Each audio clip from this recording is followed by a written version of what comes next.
اپنے کسی سیاسی پسند یا ناپسند یا اپنے کسی پولیٹیکل ماسٹر کی رائے کو زیادہ اہمیت دیں گے اور اس کی ول کو یا اس کی خوشی کو اپنی خوشی جانتے ہوئے آئین کی اس طرح سے تشریح کریں گے جس میں آئین بنانے والوں کی جو اس پروویژن کی روح ہے وہی چیخو پکار کر اٹھے گی.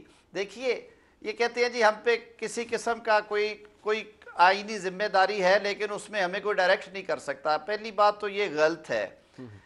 آئین سے جب آپ روگردانی کریں گے تو عدالت ہی اور اعلیٰ عدلیہ یعنی سپریم کورٹ اور ہائی کورٹ ہی وہ دو فورمز ہیں جو کہ اس کو کریکٹ کر سکتے ہیں, اس کی درستگی کر سکتے ہیں. اور یہ ایک دفعہ نہیں ہوا. صدر اور گورنر کے اختیارات کے بارے میں نہ صرف یوسف رضا گیلانی صاحب والی مثال ہمارے پاس موجود ہے بلکہ اگر پیچھے چلے جائیں تو چودھری ظہور اللہ صاحب کا کیس 1975 سپریم کورٹ, اس میں بھی بڑی وضاحت سے کہہ دیا گیا.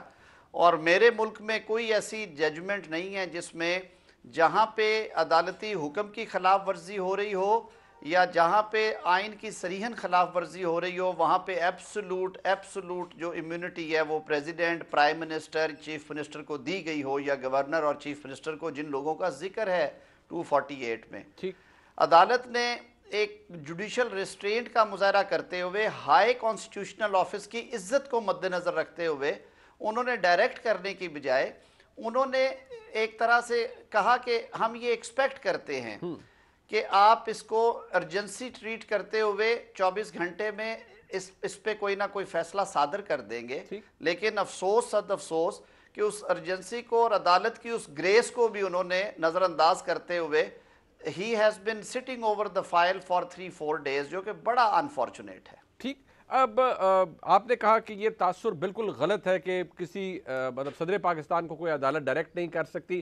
یہ بات درست ہے کہ ان سے ایکسپیکٹ کیا عدالت نے اپنے پہلے فیصلے کے اندر, لیکن ایک سچویشن ہے اور دوسرا ایک اہم پہلو یہ ہے کہ اب عدالت اس کا فیصلہ کرے گی. طارق صاحب ایک معاملہ یہ بھی ہے کہ گورنر پنجاب کی ریموول کے حوالے سے بھی وزیر اعظم نے ایڈوائس بھیجی ہوئی ہے to the president of Pakistan. اس کے حوالے سے بھی کچھ میں ایسے لائر حضرات جن کا میں ذاتی طور پر جانتا ہوں, انہیں آئین اور قانون کی اچھی بھلی سمجھ ہے, وہ اس کو یہ رنگ دے رہے ہیں کہ نہیں جی وہ تو گورنر جو ہے وہ at the pleasure of the president serve کر رہا ہے اور وہ تب تک کرتا رہے گا. ذرا اس میں بھی کلیئر کر دیجئے کہ کتنا ٹائم رہ گیا ہے پریزیڈنٹ کے پاس کہ وہ اس ایڈوائس کو بھی قبول انہیں کرنا پڑے گا, یہ ہو جائے گی ایگزیکیوٹ. دیکھیے منیب وہ تو اس میں بڑا کلیئر ہے اور جو رولز آف بزنس میں بھی پرووائیڈڈ ہے, اور جہاں تک ایڈوائس کا تعلق ہے آرٹیکل 48 بڑا کلیئر ہے. ٹھیک ہے. وہ وزیر اعظم کی اور یعنی کہ پارلیمان کی اور کابینہ کی سویٹ ویل کے اوپر اپوائنٹمنٹ ہوگی اور گورنر صاحب پابند ہیں کہ جو ایڈوائس انہیں پرائم منسٹر کریں گے اس پہ انہوں نے عمل درآمد کرنا ہے. اور اس کے لیے ظاہر ہے جو ایک ہمارے پاس قانونی میکنزم ہے اس میں 15 دن کا کوشن, اور 15 دن کا کوشن اس لیے دیا گیا کہ بہت سارا اسٹیٹ بزنس اکٹھا ہو جاتا ہے پریزیڈنسی میں آ کے. یہ تو ایک مسئلہ ہے نا. آپ دیکھیں کہ ہر چیز جو ہے وہ روٹ ہوتی ہے کیبنٹ سے, پرائم منسٹر ہاؤس سے, اور پھر وہ جاتی ہے پریزیڈنسی میں یا چیف منسٹر سے ہو کے گورنر ہاؤس میں. تو فریمرز نے تو یہ بات ذہن میں رکھی کہ وہاں پہ ایک رش لگا ہوگا اور چیزیں بے تحاشا ہیں, تو ایک ریزنیبل ٹائم دے دیا جائے تاکہ اس میں کوئی لیگل یا کانسٹیٹیوشنل لکونہ نہ آ جائے. لیکن انہوں نے یہ 15 دن اس لیے نہیں دیے کہ آپ تماشا دیکھتے رہیں اور جہاں پہ ارجنسی ہے وہاں پہ بھی آپ لے کے بیٹھ جائیں. ان سے پوچھیں کہ جب عمران خان صاحب کی حکومت تھی تو انہوں نے گورنرز کی اپوائنٹمنٹ اور ریموول اپنے آپ کی تھی, کیا وہ پرائم منسٹر کی ایڈوائس پہ نہیں کرتے رہے؟ یہی صدر مملکت تھے. اور کیا انہوں نے کبھی بھی اس طرح کا فیصلہ کرنے میں چند گھنٹوں سے زیادہ تاخیر کی؟ اس کو بھی چھوڑ دیتے ہیں. اسمبلی کی تحلیل کے لیے 48 گھنٹے کا کوشن تھا صدر کے پاس. صدر صاحب نے تو بجلی کی اور روشنی کی رفتار سے بھی تیزی کے ساتھ اسمبلی تحلیل کر دی تھی. ادھر ایڈوائس آئی اور ادھر انہوں نے اسمبلی تحلیل کر دی, جو کہ 22 کروڑ عوام کی الیکٹڈ اسمبلی تھی. اور انہیں یہ خیال تک نہیں آیا کہ میں عوام کے ووٹ پہ ڈاکہ ڈال رہا ہوں, میں اس کو دیکھوں کہ وہ پرائم منسٹر جس کے خلاف vote of no confidence majority لوگ لے کے بیٹھے ہوئے ہیں, اس کی ایڈوائس میں اس طرح سے مانوں یا نہ مانوں, کیونکہ قانون کہتا ہے کہ ان کی ایڈوائس جو ہے وہ اس وقت تک نہیں ہوگی جب تک ووٹ آف نو کانفیڈنس موجود ہے. ٹھیک ہے سوری صاحب کی رولنگ تھی, لیکن وہ رولنگ صدر صاحب آج اگر وزیر اعلیٰ کے الیکشن کے اوپر اپنا مائنڈ اپلائی کر رہے ہیں اور کہہ رہے ہیں کہ میری نظر میں گورنر کی رپورٹ ہے، میں اسے دیکھنا چاہتا ہوں، تو کیا انہیں عمران خان کی اور قاسم سوری کے اس غیر آئینی اقدام پہ سوچنا نہیں چاہیے تھا؟ بالکل ٹھیک. وہاں پہ تو انہوں نے ٹھپا لگا دیا 2 منٹ کے اندر اندر اور کہا کہ جی یہ گئی اسمبلی. تو میرے خیال میں بطور پاکستانی میرے لیے یہ شرمناک ترین صورتحال ہے کہ میری ریاست کا سربراہ جو ہے وہ اس طرح سے امور کو چلا رہا ہے کہ وہ لگتا ہے کہ وہ کسی ایک پارٹی کا غلام ہے اور ان کا اپنا کوئی ذہن نہیں ہے، ان کی اپنی کوئی سوچ نہیں ہے. وہ آئین کی نہ صرف خلاف ورزی کر رہے ہیں بلکہ آئین شکنی کرنے میں تلے ہوئے ہیں. طارق صاحب آپ ایک سینئر ایڈوکیٹ ہیں سپریم کورٹ آف پاکستان کے. یقینی طور پر آپ کی ساری پروفیشنل ہسٹری کے اندر جو کچھ آپ نے پچھلے 1-1.5 مہینے کے اندر دیکھا ہے شاید آپ کے لیے بھی وہ نیا ہو کہ ایسا بھی کچھ ہو سکتا ہے. تو کل یہ بھی تو ہو سکتا ہے کہ اگر عدالت لاہور ہائی کورٹ باقاعدہ طور پر ڈائریکشن دے دے پریزیڈنٹ آف پاکستان کو کہ یہ کام آپ نے آئین کے مطابق کرنا تھا، آپ نے نہیں کیا، تو صدر پاکستان اس میں بھی کوئی نکالنے گنجائش کے نہیں میں تو پابند ہوں ہی نہیں کسی عدالت کا، مجھے عدالت حکم دے ہی کوئی نہیں سکتی. یہ بھی تو ہو سکتا ہے، یا آپ کو لگتا ہے کہ نہیں بہت کچھ ہو چکا، اس سے زیادہ اسٹریچ نہیں ہو سکتا؟ ایز اے لائر میں آپ سے پوچھ رہا ہوں. بطور وکیل میں مشورہ یہی دوں گا کہ اگر تو صدر مملکت نے سر پہ کفن باندھا ہوا ہے اور وہ 6 ماہ کے لیے جیل جانے کے لیے تیار ہیں اور کنٹیمپٹ آف کورٹ کی پروسیڈنگز فیس کرنے کو تیار ہیں، جو کہ پہلی دفعہ نہیں ہوگا اس ملک میں، ملک کے آئینی عہدیداروں کو کنٹیمپٹ آف کورٹ کے ذریعے گھر بھیجا گیا. ریسنٹ ترین اگزامپل جو ہے وہ وزیر اعظم پاکستان یوسف رضا گیلانی کی ہے. اس کے علاوہ بھی کیسز ہیں، تو اس میں تو کوئی دوسری رائے نہیں ہے. وہی سیم آرٹیکل ہے جس میں امیونٹی پریزیڈنٹ کو ہے، اسی آرٹیکل میں امیونٹی وزیر اعظم کو ہے، اسی میں امیونٹی وزیر اعلیٰ اور گورنر کو ہے. تو یہ چیز انہوں نے خود اسیس کرنی ہے کہ آیا وہ عدالت کے ظرف کو ٹیسٹ کر رہے ہیں، اس کے صبر کو ٹیسٹ کر رہے ہیں، یا وہ آئین اور قانون کے عین مطابق چلنا چاہتے ہیں اور عدالتی حکم کی تعمیل کرنا چاہتے ہیں. ایک اور معاملہ جو کہ لاہور ہائی کورٹ میں آ رہا ہے، ظاہری بات ہے عدالتی معاملہ ہے. طارق صاحب آپ کی وسیع پریکٹس ہے لاہور ہائی کورٹ کے اندر، آپ کے شاگردوں میں سے ہم آپ کو دیکھتے بھی رہے ہیں، سنتے بھی رہے ہیں. یہ جو ایک سلسلہ ہے یہ ان کامن نہیں ہے، ان یوزول بھی نہیں ہے کہ معزز جج صاحبان ریکیوز کر لیتے ہیں خود کو کسی کیس کے سننے سے، لیکن تواتر کے ساتھ 3 جج صاحبان، 4تھا بینچ تشکیل ہو جائے اور درخواست مریم نواز شریف صاحبہ نے اپنا پاسپورٹ واپس مانگنے کی درخواست کی ہے کہ وہ عمرے کی سعادت حاصل کرنا چاہتی ہیں. یہ آپ کو does it strike you as some thing in usual? Because it is in usual for me a common Pakistani, because یہ آج ایک بہت بڑی خبر بن رہی تھی کہ 1 نہیں 2 نہیں 3 جج صاحبان نے خود کو ریکیوز کیا ہے اس بینچ سے.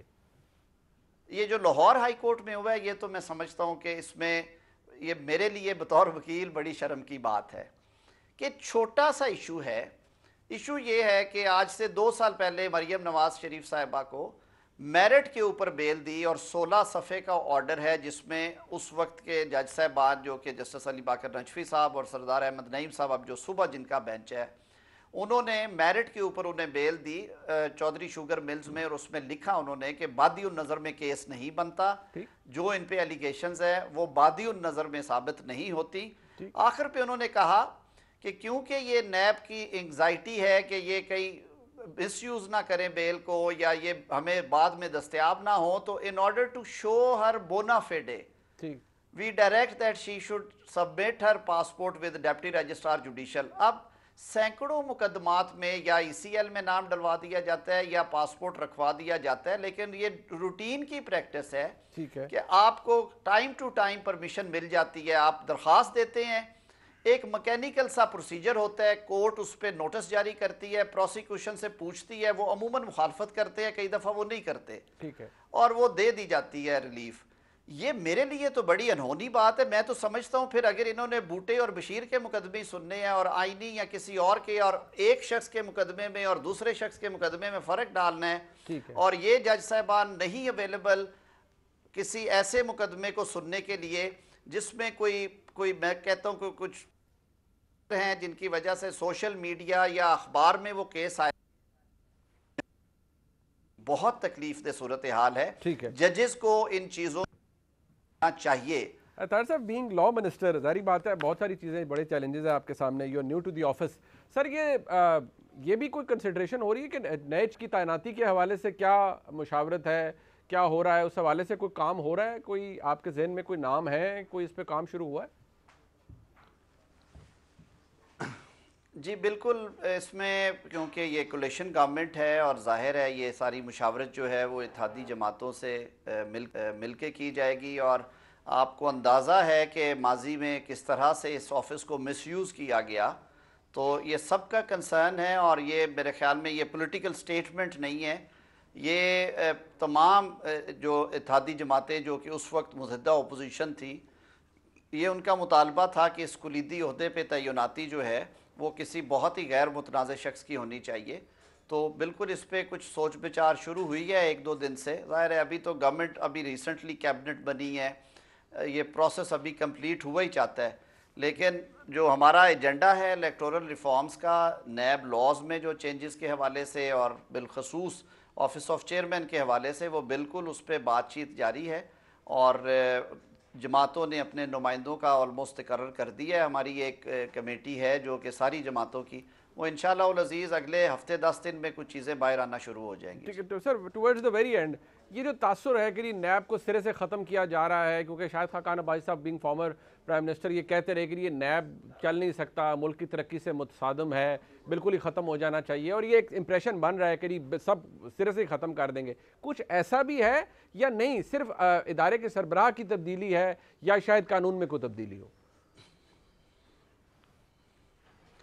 منیب دیکھیں، یہ صرف کسی ایک شخص کی رائے نہیں ہے، شاہد خاقان صاحب کی، میری بھی شاید اسی طرح کی رائے ہو، اور یہ رائے بیسڈ ہے فیکٹس کے اوپر اور اعلیٰ عدلیہ کے فیصلوں پہ، سو مچ سو کہ اس ملک کے چیف جسٹس صاحب نے فل کورٹ ریفرنس میں یہ بات کہہ دی کہ انفارچونیٹلی پولیٹیکل انجینئرنگ کے لیے استعمال ہو رہا ہے جو نیب کا ادارہ ہے، اور عدالت کو بڑے دھیان سے ایک چیک اینڈ بیلنس کا نظام رکھنا ہوگا۔ تو سٹرکچرل ریفارمز ہوں گی، اگر سرے سے ختم نہیں بھی کیا جا سکتا تو کم از کم اس طرح کے چیکس اینڈ بیلنسز ڈالنے کی کوشش ہے۔ میری خود یہ تجویز تھی کہ چیئرمین کے آفس کو ہم نے وہ اختیارات کا گھنٹہ گھر بنا رکھا ہے، اور جب آپ ہمارے جیسے معاشروں میں کسی شخص کو کلی اختیارات دے دیں گے تو وہ طبیعت آمرانہ ہو جاتی ہے۔ بہت بہت شکریہ سینیٹر اعظم صاحب ہمارے ساتھ موجود تھے، وفاقی وزیر قانون۔ پروگرام میں ایک بریک شامل کرتے ہیں، واپس آئیں گے۔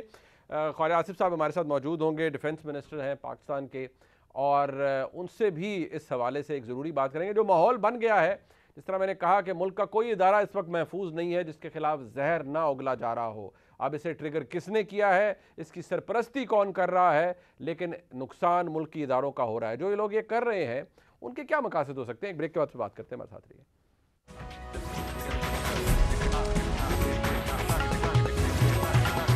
آج حالات ایسے ہیں جہاں پر زہر اگلا جا رہا ہے پاکستان کے ریاستی اداروں کے خلاف۔ اس وقت ہمارے ساتھ ٹیلی فون لائن پہ موجود ہیں خواجہ آصف صاحب جو کہ ڈیفنس منسٹر ہیں پاکستان کے۔ بہت شکریہ خواجہ صاحب۔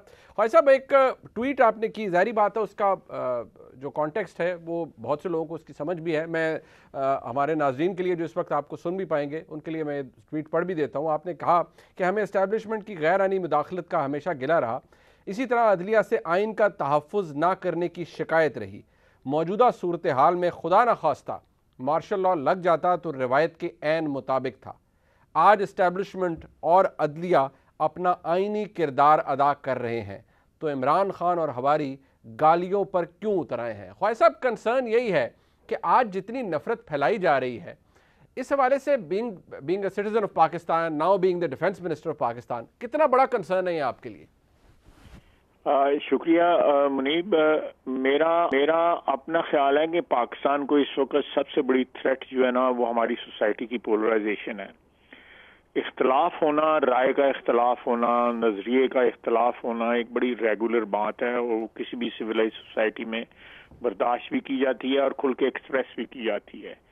لیکن جب اس کے ساتھ تشدد شامل ہو جائے، یعنی جس طرح سوئسائڈ بامبر جو ہیں وہ بھی ایک ایکسپریشن کا طریقہ ہے، اسی طرح لوگوں کو گالیاں دینا، لوگوں کے خلاف گندی زبان استعمال کرنا، اور خواتین استعمال کر رہی ہیں گندی زبان، اور ایسی اتنی وہ ایکسپریسو ہیں کہ مرد بھی نہیں اتنا ایکسپریسو ہو سکتا جتنی عہدے دار جو ہے پی ٹی آئی کی فارن کنٹریز میں جو خواتین ہیں جتنی وہ ایکسپریسو ہیں۔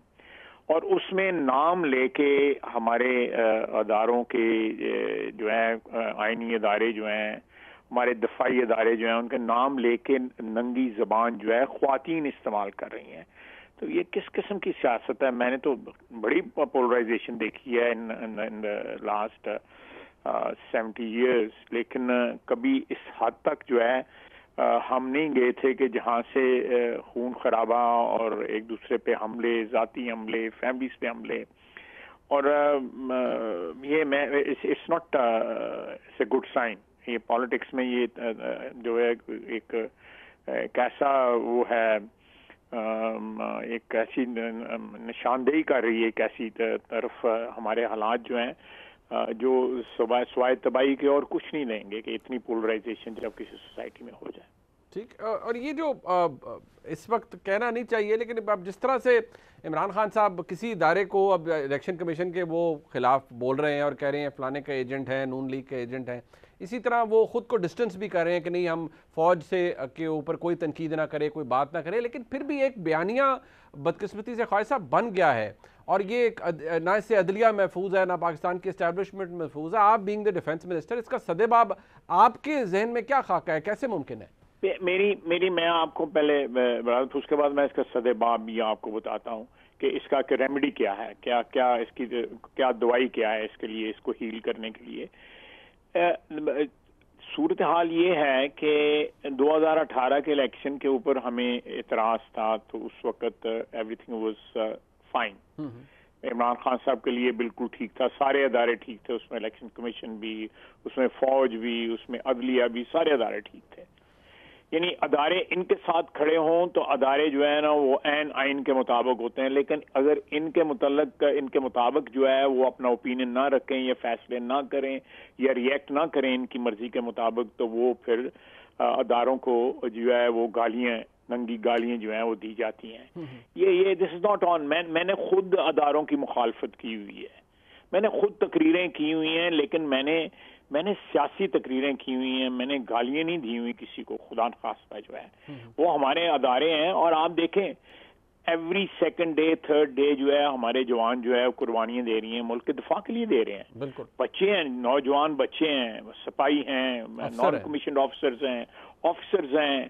یعنی اس جنگ کے اندر جو ہے, میں اگلے دن میرن شاہ پرائم منسٹر کے ساتھ گیا ہوا تھا, 5100 جو ہے شہادتیں ہیں صرف پشاور والی کور کی. میرن شاہ میں جو وہاں پہ ڈیو ہے, مجھے ڈیو کمانڈر نے بتایا جی کہ 1200 شہادتیں جو ہے نا صرف میری ڈویژن کی ہیں. اب جس ادارے نے, میرا ان کے ساتھ سیاسی اختلاف ہو سکتا ہے ماضی میں جو انہوں نے مداخلت کی ہے, لیکن ایک دفاعی ادارے کی حیثیت سے جو وہ جانے جس طرح قربان کر رہے ہیں, مجھے ان کے پیچھے کھڑا ہونا چاہیے, میں چاہے ڈیفنس منسٹر ہوں یا نہ ہوں.